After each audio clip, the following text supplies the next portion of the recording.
ان الحمد لله نحمده ونستعينه ونستغفره ونؤمن به ونعوذ بالله من شرور انفسنا ومن سيئات اعمالنا من يهده الله فلا مضل له ومن يضلله فلا هادي له واشهد ان لا اله الا الله واشهد ان محمدا عبده ورسوله اما بعد فاعوذ بالله من الشيطان الرجيم بسم اللہ الرحمن الرحیم ومن الناس من يقول آمنا باللہ وبالیوم الآخر وما هم بمؤمنین يخادعون اللہ والذین آمنوا وما يخدعون الا انفسهم وما يشعرون في قلوبهم مرض فزادهم اللہ مرضا وَلَهُمْ عَذَابٌ أَلِيمٌ بِمَا كَانُوا يَكْذِبُونَ وَإِذَا قِيلَ لَهُمْ لَا تُفْسِدُوا فِي الْأَرْضِ قَالُوا إِنَّمَا نَحْنُ مُصْلِحُونَ أَلَا إِنَّهُمْ هُمُ الْمُفْسِدُونَ وَلَكِنْ لَا يَشْعُرُونَ وَإِذَا قِيلَ لَهُمْ آمِنُوا كَمَا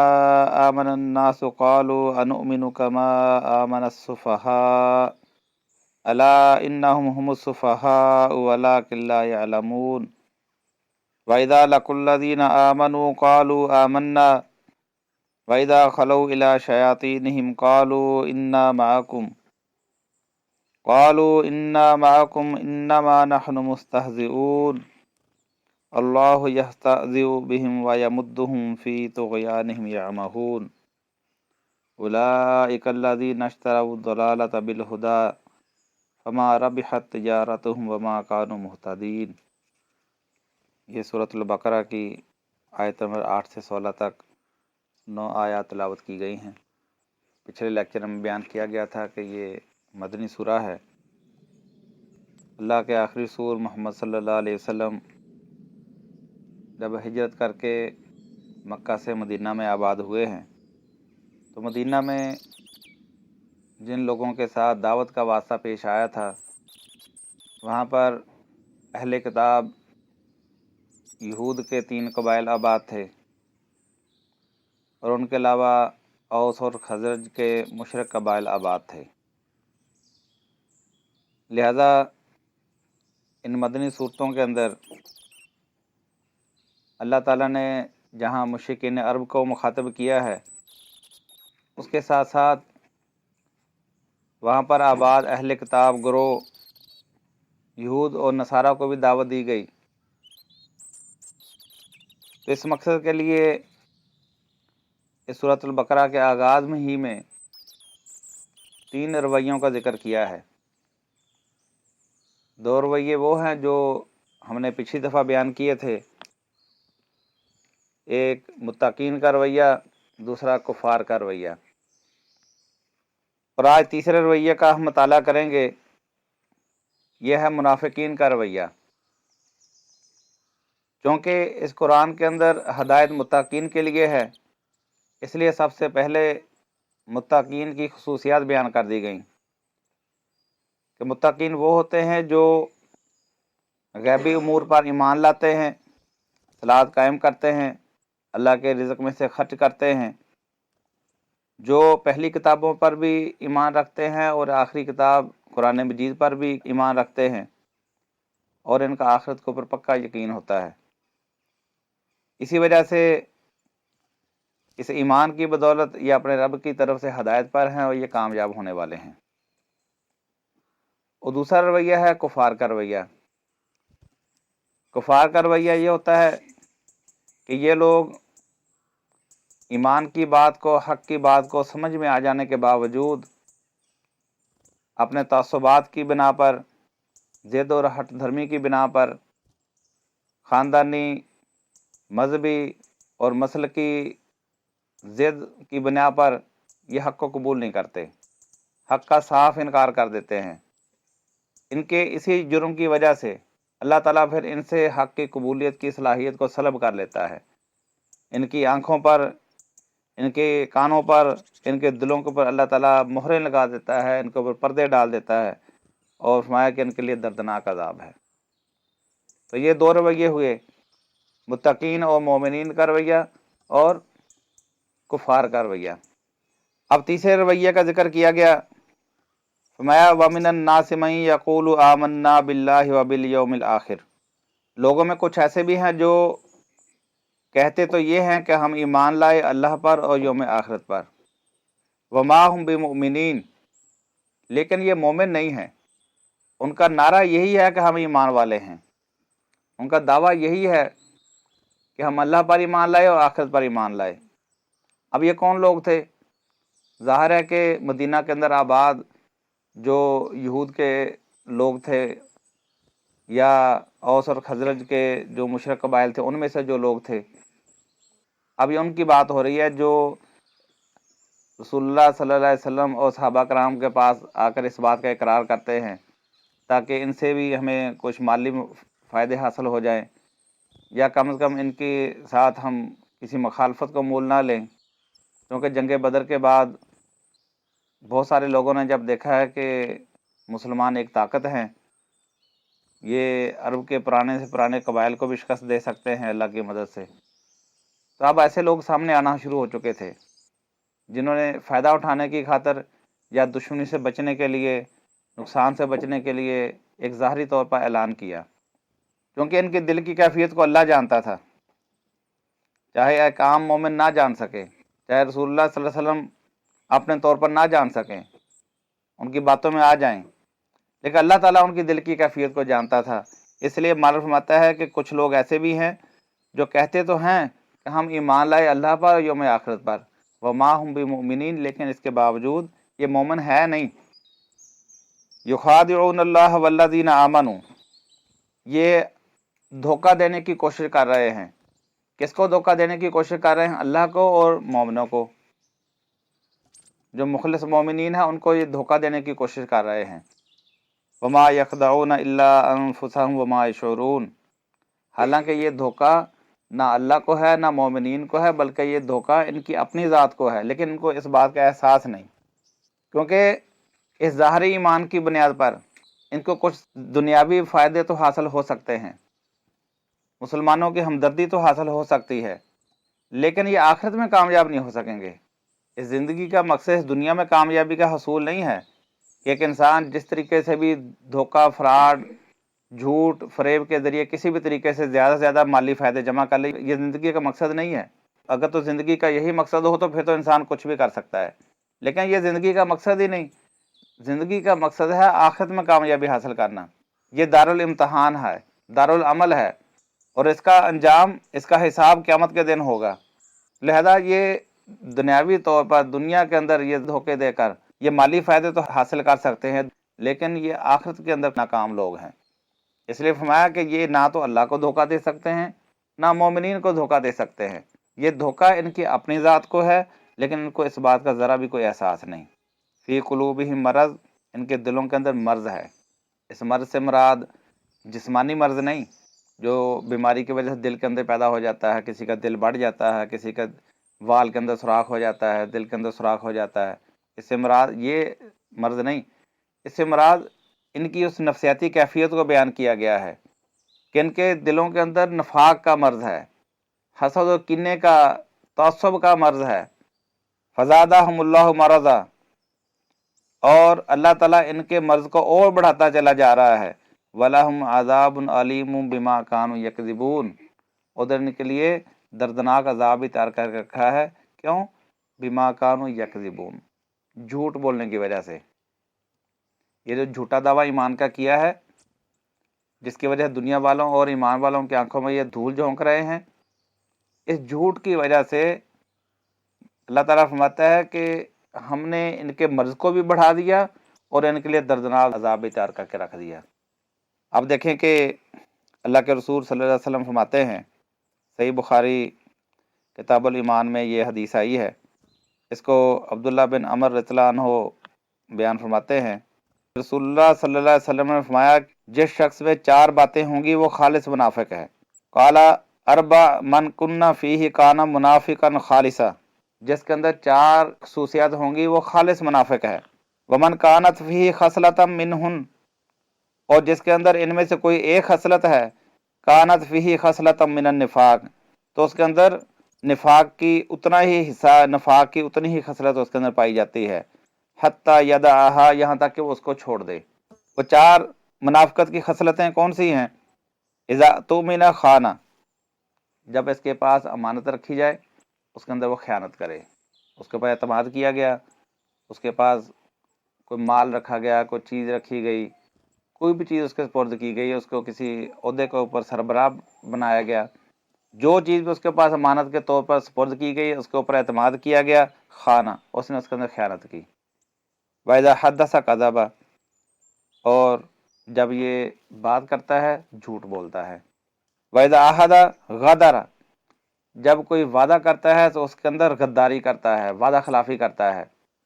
وَإِذَا خَاصَمَ فَجَرَ، اور جب کسی کے ساتھ کوئی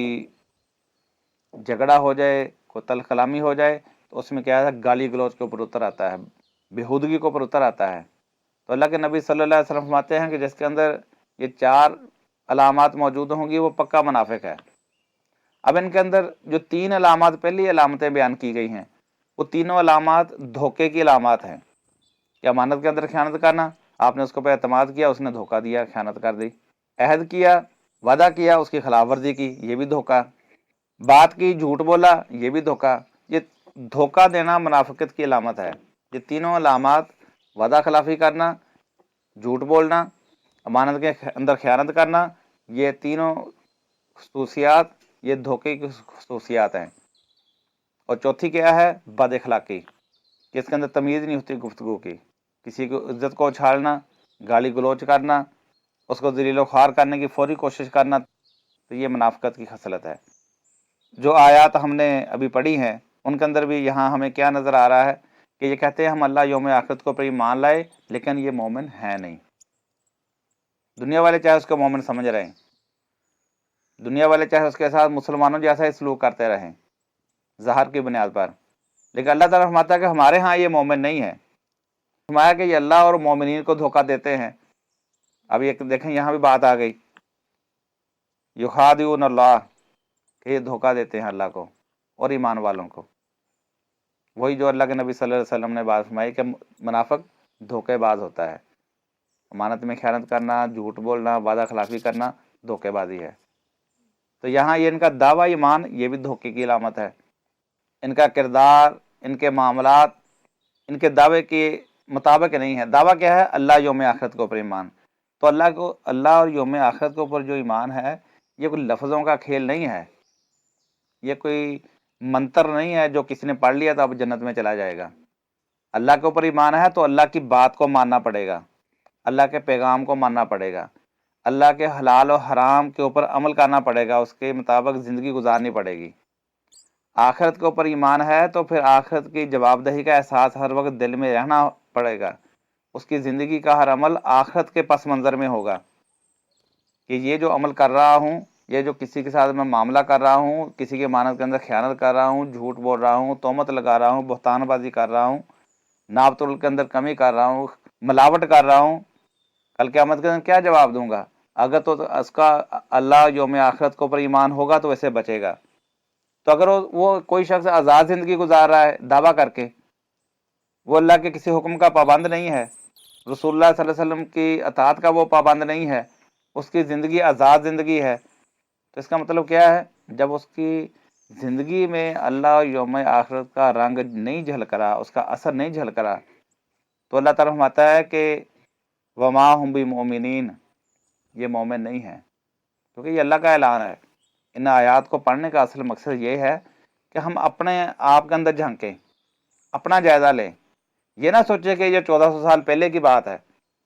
یہ تو اس دور کے یہودیوں کی بات ہے، یہ اس دور کے اوس اور خزرج کے لوگوں کی بات ہے، یہ اس دور کے اہل مدینہ یا اہل عرب کی بات ہے۔ یہ سارے معاملات ہوئے اسی دور کے اندر ہیں، لیکن سبق ہمارے لیے ہے۔ جائزہ ہم نے اپنے کردار کا لینا ہے، جائزہ ہم نے اپنے ایمان کا لینا ہے۔ اب اس کے بعد اللہ تعالیٰ فرماتا ہے وَإِذَا قِيلَ لَهُمْ لَا تُفْسِدُوا فِي الْأَرْضِ، جب ان سے کہا جاتا ہے کہ زمین کے اندر فساد برپا نہ کرو،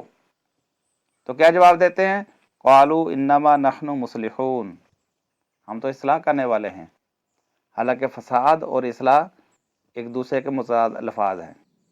اب یہاں پہ جو کہا گیا ہے کہ لا تفسدوا فی الارض، زمین کے اندر فساد نہ کرو، تو اس دور کے منافقین کیا فساد کرتے تھے؟ پیغمبر کی دعوت اور اللہ کا قرآن، یہ زمین کے اندر اصلاح کی ایک کوشش ہے کہ اللہ کے بندے اللہ کے فرما بردار بن کے زندگی گزاریں، یہ اصلاح ہے۔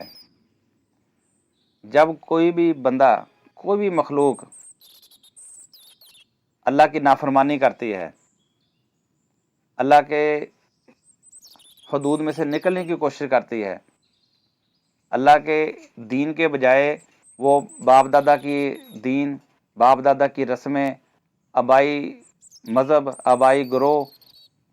وہی فرقہ پرستی، وہی قبیلہ پرستی، وہی حسب نسب کو اوپر فخر، اپنے آپ کو بڑا ظاہر کرنے کے لیے، اقتدار کے لیے دوسروں کی گردنیں کاٹنا، خون بہانا، مال جائیداد جمع کرنے کے لیے حلال حرام کی تمیزیں ختم کر دینا، ہر وقت یہی سوچنا کہ کس طریقے سے دوسرے کی جیب سے مال نکلواؤں، جائز ہو یا ناجائز ہو، یہ فساد فی الارض ہے۔ جب بھی کوئی انسان اللہ کے حدود کو توڑتا ہے، یہ فساد فی الارض ہوتا ہے، یہ زمین کے اندر فساد ہے۔ اور اسلام کی ہر تعلیم، پیغمبر کا ہر اسوہ، یہ زمین کے اندر اصلاح ہے۔ تو اس لیے ان سے کہا گیا کہ تم زمین کے اندر فساد نہ برپا کرو۔ وہ کہتے ہیں ہم تو اصلاح کرنے والے ہیں، دیکھو ہماری جو ہے وہ عرب کے باقی قبیلوں کے ساتھ بھی بنی ہوئی ہے، یہودیوں کے ساتھ بھی بنی ہوئی ہے، آپ لوگوں کے ساتھ بھی بنی ہوئی ہے، ہم تو کسی سے بگاڑتے ہی نہیں ہیں۔ یعنی ان کے نزدیک جو مسلمان جو کچھ کر رہے تھے وہ فساد تھا، اور وہ خود جو منافقت کی پالیسی اپنا رہے تھے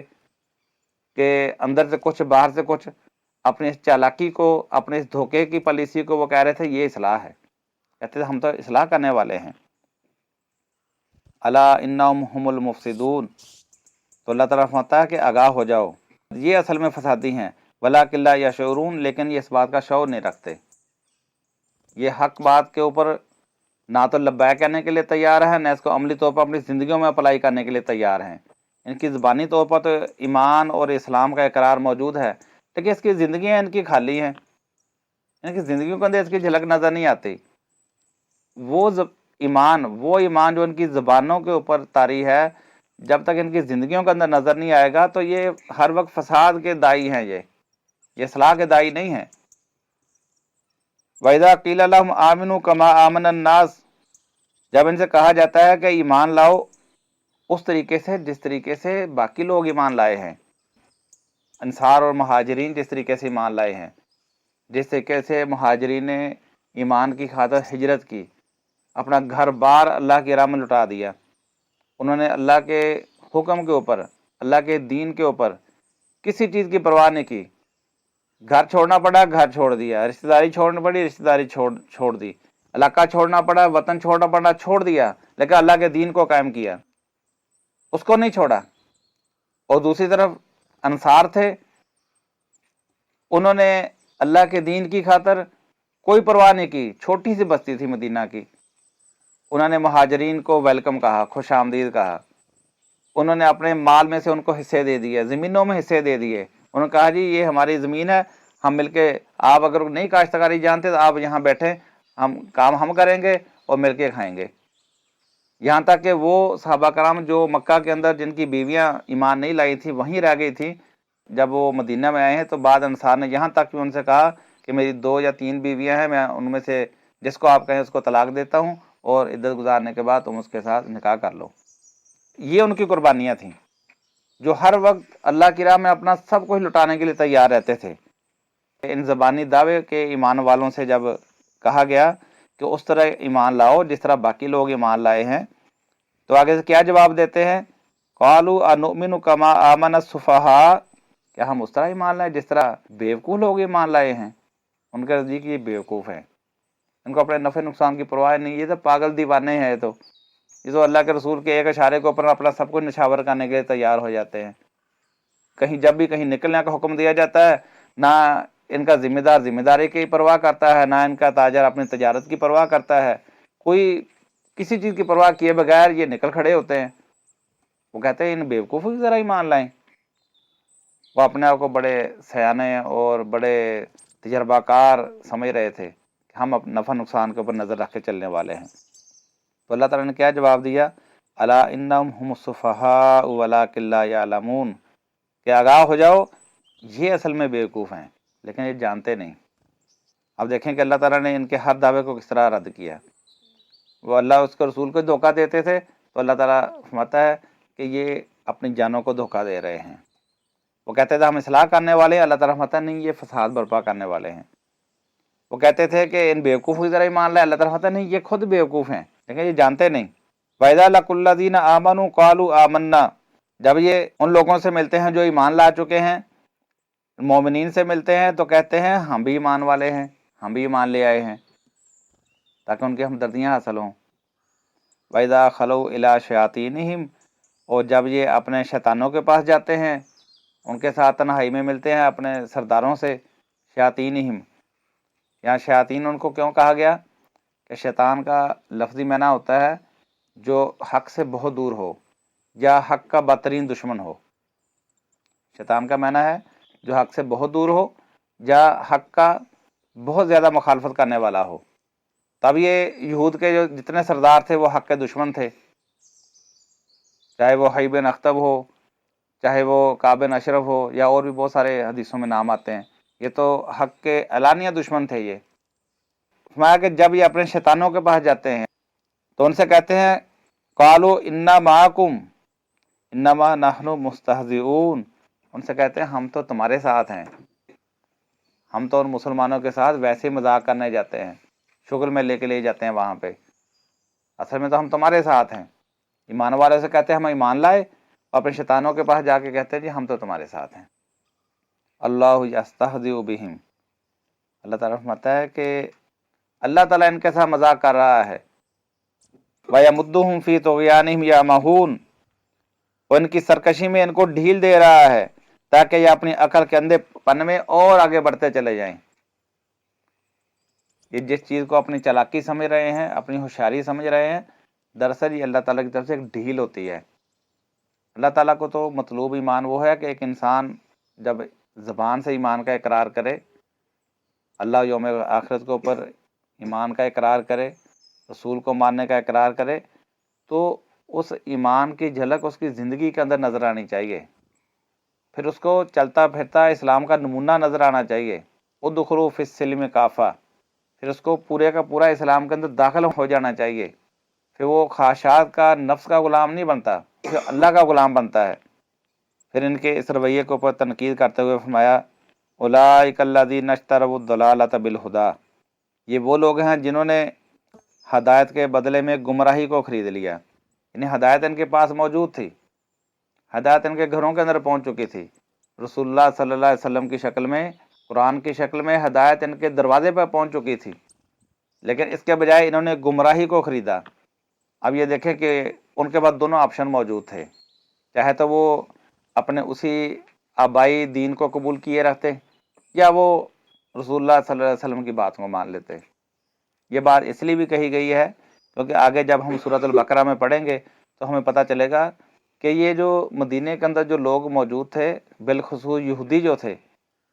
یہ تو منتظر تھے رسول اللہ صلی اللہ علیہ وسلم کے، یہ تو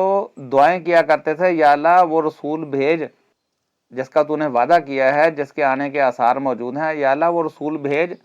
تاکہ یہ عرب کے لوگ جو ہمیں ستاتے ہیں ان کے اوپر ہمیں فتح حاصل ہو جائے۔ اس سے پہلے وہ اس رسول کے ذریعے سے وہ فتح مانگا کرتے تھے، یا اللہ وہ رسول بھیجتا کہ ہمیں فتح مل جائے، کیونکہ ان کو معلوم تھا کہ جب وہ آخری رسول آئے گا جس کی نشانیاں ان کی کتابوں کے اندر موجود ہیں تو اس کے ماننے والے عروج پا جائیں گے، وہ غالب آ جائیں گے۔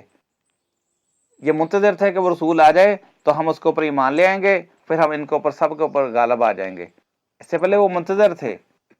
کہ ہدایت آئے تو ہم اس کو قبول کریں، لیکن جب رسول اللہ صلی اللہ علیہ وسلم آ گئے اور انہوں نے اس کو پہچان بھی لیا، فلما جاء ما عرفوا، اللہ تعالیٰ فرماتا ہے کہ جب رسول اللہ صلی اللہ علیہ وسلم آ گئے انہوں نے ان کو پہچان بھی لیا، لیکن اس کے باوجود انکار کر دیا، نہیں مانی بات، کیونکہ ان کے ذہن میں یہ تھا کہ رسول تو شاید ہمارے اہل کتاب میں سے آئے گا، شاید وہ یہود کے کسی قبیلے میں سے آئے گا، لیکن یہ تو بنو اسماعیل میں سے آ گئے، اس وجہ سے وہ ضد میں آ گئے۔ آج بھی اگر ہم غور کریں، آج کتنے لوگ ہیں، کوئی نعت پڑھتا ہے،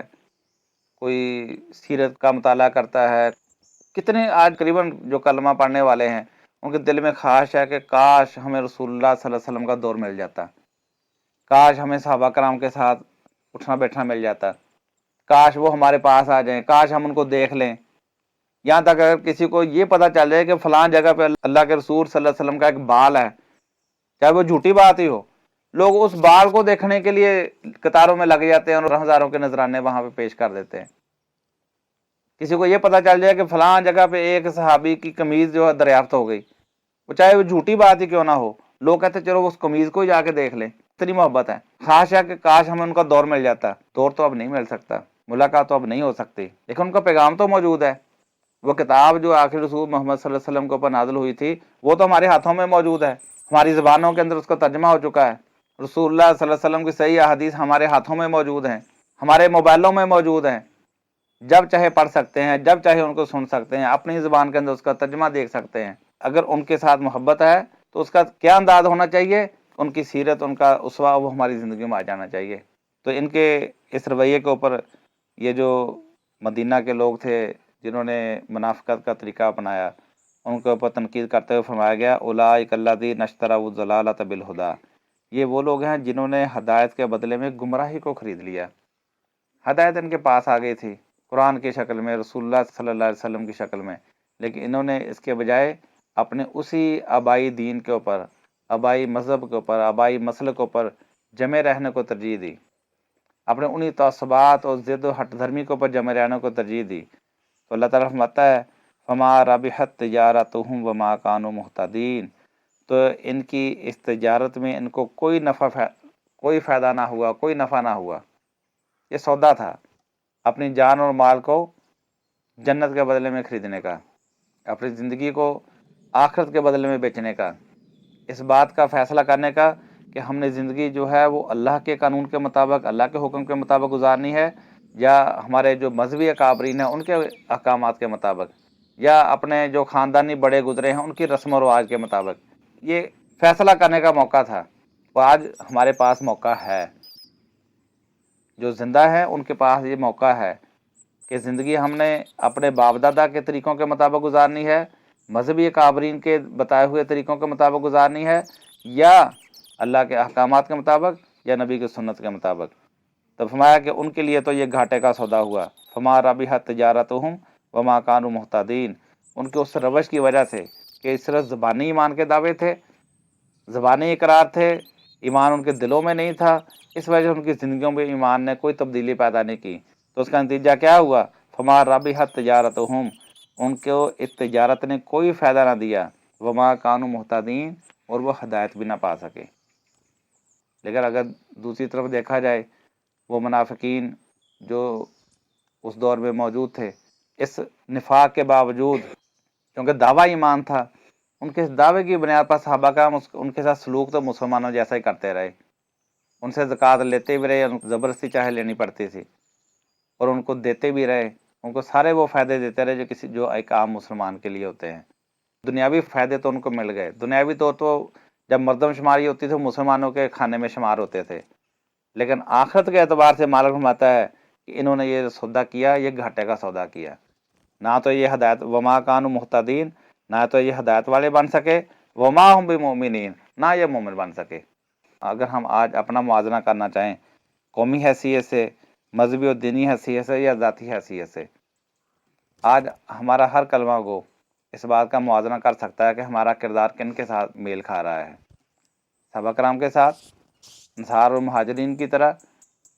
ان کی طرح کا ایمان ہے، یا وہ مدینہ کے جو منافقین تھے جن کی خصلتیں یہاں پہ بیان کی گئی ہیں۔ اور مزید اللہ تعالیٰ نے ان کی خصلتیں آگے ایک دو مثالیں بیان کر کے ان کو اللہ تعالیٰ نے اور خوب کھول کر بیان کیا ہے، انشاءاللہ اس کا بیان اگلی دفعہ ہم پڑھیں گے۔ تو اس وقت تک کے لیے ہمیں چاہیے کہ ہم اس کے اوپر غور و فکر کریں، اپنے کردار، اپنے اخلاق، اپنے ایمان، اپنے معاملات کو اس کے اوپر جانچیں۔ اللہ تعالیٰ سے دعا ہے کہ اللہ تعالیٰ ہمیں اس کے اوپر عمل کرنے کی توفیق عطا فرمائے۔ وقولوا قولی ھذا استغفر اللہ لی ولکم ولسائر المؤمنین والمؤمنات والمسلمین والمسلمات۔